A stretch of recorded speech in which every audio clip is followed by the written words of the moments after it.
future of hybrid at Le Mans, given the fact that the LMP1 category was up for grabs by all the LMP2 runners? Looked as if at one point there'd be no finishes at all in the LMP1 category. What is your view on hybrid LMP1 and where we're going now? Well, yeah, I'm an advocate of hybrid technologies. Obviously, it's the way road cars are going forwards, and it's the road car manufacturers that are spending the money in sport at the moment. So I think hybrid needs to be in Formula One. It needs to be in Le Mans as well. And if you actually look at the way the race panned out, there was only 5 cars running, and that is one of the biggest factors that we had such a close run finish with the LMP2 cars. But if you actually look at the failures of all of these cars, the only hybrid problems were on the 2 cars that actually finished.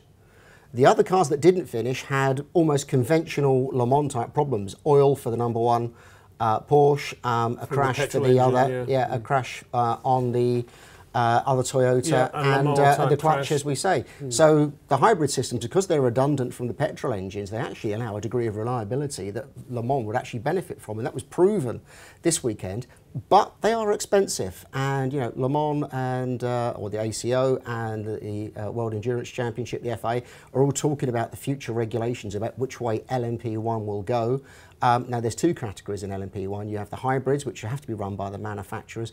Maybe that will be simplified. Maybe they'll only run a front MGU, which is a nice discrete system, not complicating the power unit as much. But then you have the privateer LMP1 category. Obviously, only 1 car this year, and that retired as well, unfortunately.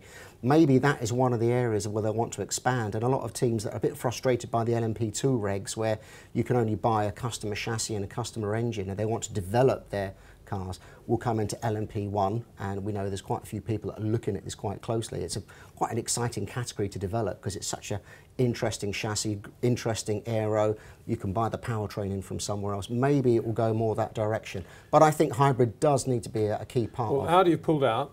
Toyota must be giving it a second thought now after what happened. Where do you think we're going with the manufacturers? I hope the manufacturers stay in, because I think it's one of the key parts that actually helps promote a category. But I think they do need to up the top end of the privateers here, the people that in the LMP2 that were doing so well in the race, nearly won it, all literally down to the last few hours and only a lap behind by the time the flag came down. So there needs to be a mix. Right. And I think that the category break probably just needs to be rediscussed and look at the teams that can step up and operate you know, a prototype car.